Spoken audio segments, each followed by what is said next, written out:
우리는 매일 하루 2번에서 3번, 아니 많게는 4번까지도 이를 닦습니다. 충치를 예방하고 입냄새를 줄이며 잇몸 건강을 지키기 위해서 말이죠.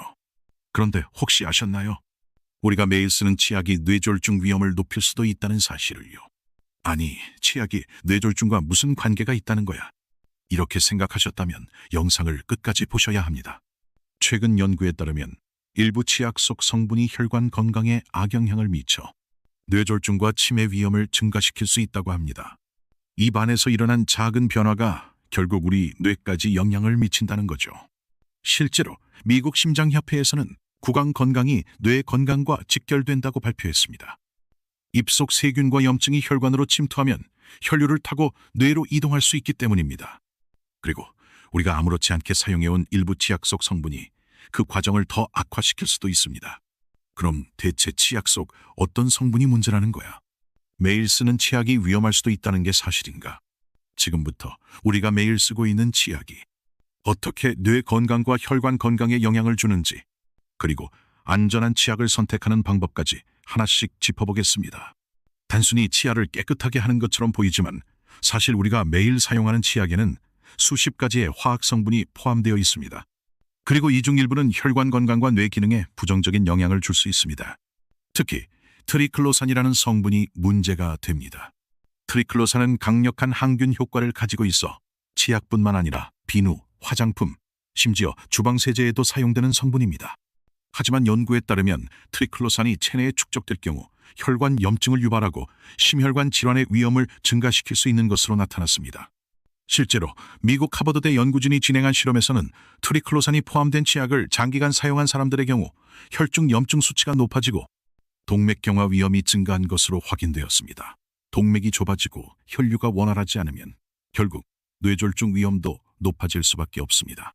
문제는 트리클로산뿐만이 아닙니다. 치약에 흔히 포함된 과불화합물 PFAS도 주의해야 합니다.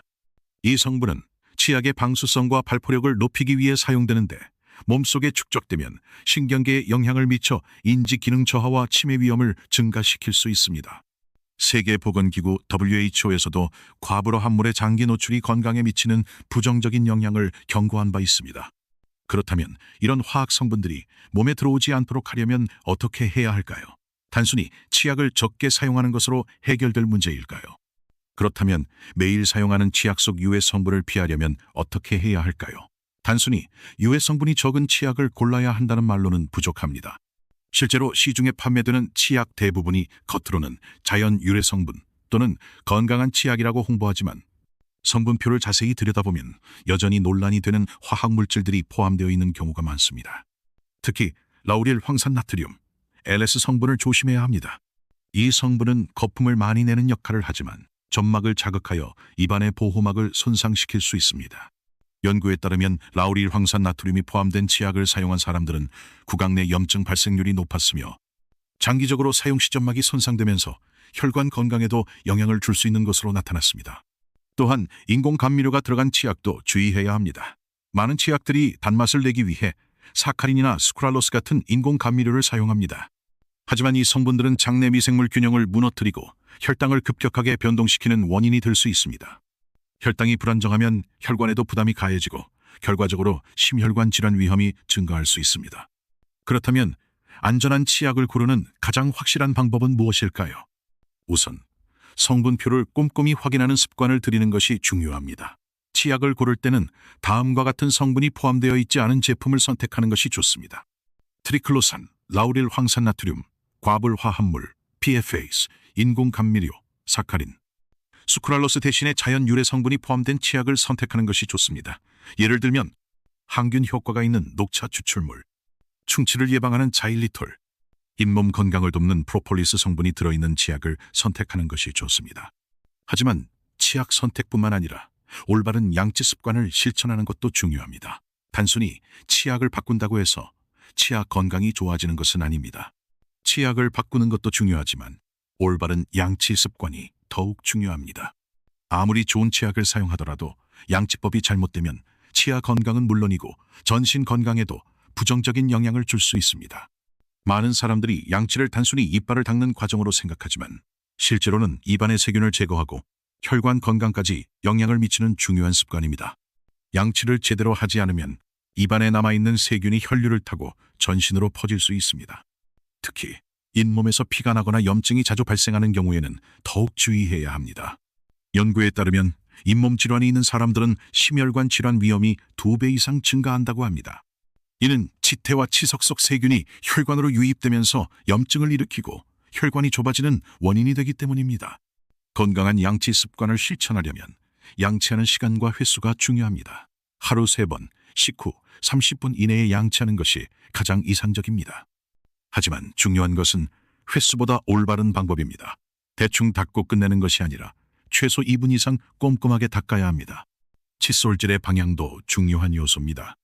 많은 사람들이 칫솔을 좌우로 강하게 문지르며 닦는 경우가 많지만 이렇게 하면 치아 표면이 마모되고 잇몸이 손상될 수 있습니다.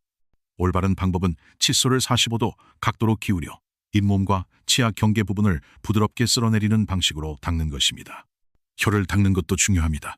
혀 표면에는 많은 세균과 음식물 찌꺼기가 남아있어 제대로 관리하지 않으면 입냄새뿐만 아니라 전신 건강에도 영향을 줄 수 있습니다. 부드러운 칫솔이나 혀 클리너를 이용해 아침, 저녁으로 가볍게 닦아주는 것이 좋습니다. 전동 칫솔을 활용하는 것도 좋은 방법입니다. 최근 연구에 따르면 전동 칫솔을 사용한 사람들의 치태 제거율이 일반 칫솔보다 20% 이상 높았으며 잇몸 염증 감소 효과도 뛰어났다고 합니다. 전동 칫솔은 일정한 진동과 회전으로 치태를 효과적으로 제거할 수 있기 때문에 잇몸 건강이 약한 사람들에게 특히 추천됩니다. 하지만 아무리 올바르게 양치를 해도 이것을 하지 않으면 구강 건강을 완벽하게 지킬 수 없습니다. 치아 사이, 잇몸 틈 사이에는 칫솔이 닿지 않은 공간이 많아 음식물 찌꺼기와 세균이 남아있을 가능성이 높습니다. 이를 방치하면 결국 잇몸 염증과 치주 질환으로 이어질 수 있습니다. 연구에 따르면 양치질만 하는 사람보다 치실과 가글을 함께 사용하는 사람들의 잇몸 건강이 훨씬 뛰어났으며 치주 질환 발생률도 40% 이상 낮았다고 합니다. 치실은 단순히 음식물 찌꺼기를 제거하는 것이 아닙니다. 치실을 사용하면 치아 사이에 쌓인 세균과 플라크를 효과적으로 제거할 수 있어 잇몸 염증 예방에 큰 도움이 됩니다. 특히 치실을 사용하지 않으면 잇몸 사이에 세균이 쌓이면서 만성 염증이 발생할 가능성이 높아집니다. 치주염이 심해지면 세균이 혈관을 타고 전신으로 퍼질 수 있기 때문에 단순한 구강 문제를 넘어 심장 질환과도 연결될 수 있습니다. 치실을 사용할 때는 너무 세게 밀어 넣지 않도록 주의해야 합니다. 잇몸을 강하게 자극하면 오히려 염증이 생길 수 있기 때문에 부드럽게 넣고 천천히 위아래로 움직이는 것이 좋습니다. 매일 자기 전에 한 번씩 치실을 사용하는 것이 이상적이며 특히 치아 사이가 좁은 사람들은 얇은 치실이나 치간 칫솔을 활용하면 더욱 효과적입니다. 가글도 올바르게 사용하는 것이 중요합니다. 많은 사람들이 가글을 하면 구강 세균을 완전히 없앨 수 있다고 생각하지만 실제로는 가글을 잘못 사용하면 오히려 구강 건강을 해칠 수도 있습니다. 예를 들어 알코올 성분이 높은 가글을 과도하게 사용하면 입안이 건조해지고 오히려 세균이 더 쉽게 번식할 수 있습니다. 연구에 따르면 하루 3번 이상 강한 가글을 사용한 사람들은 오히려 구강 내 유익균이 감소하면서 잇몸 건강이 악화되는 경향을 보였다고 합니다. 가글을 사용할 때는 너무 자주 하지 않는 것이 좋으며 하루 1~2번 정도가 적당합니다. 또한 강한 화학 성분이 포함된 가글보다는 항균 효과가 있으면서도 구강 점막을 보호하는 성분이 포함된 제품을 선택하는 것이 좋습니다. 예를 들어 녹차 추출물이나 프로폴리스가 포함된 가글은 항균 작용이 뛰어나면서도 잇몸 건강을 보호하는 효과가 있습니다. 하지만 양치, 치실, 가글을 올바르게 사용해도 이것을 놓치면 구강 건강을 완벽하게 지킬 수 없습니다. 구강 건강은 단순히 치아와 잇몸만의 문제가 아닙니다. 연구에 따르면 입안의 세균과 염증이 우리 몸 전체 건강에 영향을 미칠 수 있다고 합니다. 특히 구강 건강과 가장 밀접한 관계를 맺고 있는 것이 바로 장 건강입니다. 많은 사람들이 치아와 잇몸 문제를 겪을 때 양치 습관이나 치실 사용 여부만 신경 쓰지만 사실 건강한 잇몸을 유지하려면 장 속의 유익균 균형이 잘 맞아야 합니다. 장 건강이 나빠지면 면역력이 저하되면서 잇몸이 쉽게 붓고 염증이 생길 확률이 높아집니다. 실제로 장내 유익균이 감소한 사람들은 치주질환 발생률이 훨씬 높다는 연구 결과도 있습니다. 그렇다면 장 건강이 나빠지면 왜 잇몸 건강까지 영향을 받을까요? 우리 몸에는 면역세포의 약 70%가 장에 존재합니다. 장이 건강하면 몸속 염증을 조절하는 능력이 뛰어나지만 장내 환경이 나빠지면 염증 수치가 올라가면서 잇몸도 영향을 받게 됩니다. 특히 장내 유해균이 많아지면 혈액을 통해 염증 물질이 온몸으로 퍼지면서 잇몸 염증을 악화시키는 역할을 합니다. 그렇다면 장 건강을 지키기 위해서는 어떻게 해야 할까요? 첫째, 장내 유익균을 늘리는 음식 섭취가 중요합니다. 대표적으로 발효식품이 장 건강에 큰 도움이 될 수 있습니다. 김치, 된장, 요구르트 같은 발효식품에는 유산균이 풍부하여 장내 환경을 개선하는 데 효과적입니다. 연구에 따르면 하루 한 컵의 요구르트를 꾸준히 섭취한 사람들은 잇몸 염증 수치가 낮아졌으며 치주질환 발생률도 줄어든 것으로 나타났습니다. 둘째, 식이섬유를 충분히 섭취해야 합니다. 식이섬유는 장내 유익균의 먹이가 되어 건강한 장 환경을 만드는 데 도움을 줍니다. 특히 미역, 다시마 같은 해조류나 양배추, 브로콜리 같은 채소에는 장을 튼튼하게 하는 식이섬유가 풍부합니다. 셋째, 정제된 탄수화물과 과도한 당분 섭취를 줄이는 것이 중요합니다. 당분이 많은 음식은 장내 유해균을 증가시키고 염증 반응을 유발할 수 있습니다.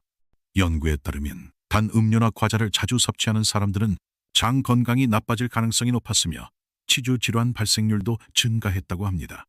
넷째, 충분한 수분 섭취가 필요합니다. 물을 많이 마시면 장 운동이 원활해지고 몸속 독소와 노폐물이 배출되면서 전반적인 면역력이 향상됩니다. 잇몸이 자주 붓고 양치할 때 피가 난다면 단순히 치약을 바꾸는 것만으로는 해결되지 않을 수 있습니다. 장 건강을 함께 관리해야 입안의 염증도 자연스럽게 줄어들고 치아와 잇몸이 오랫동안 건강하게 유지될 수 있습니다.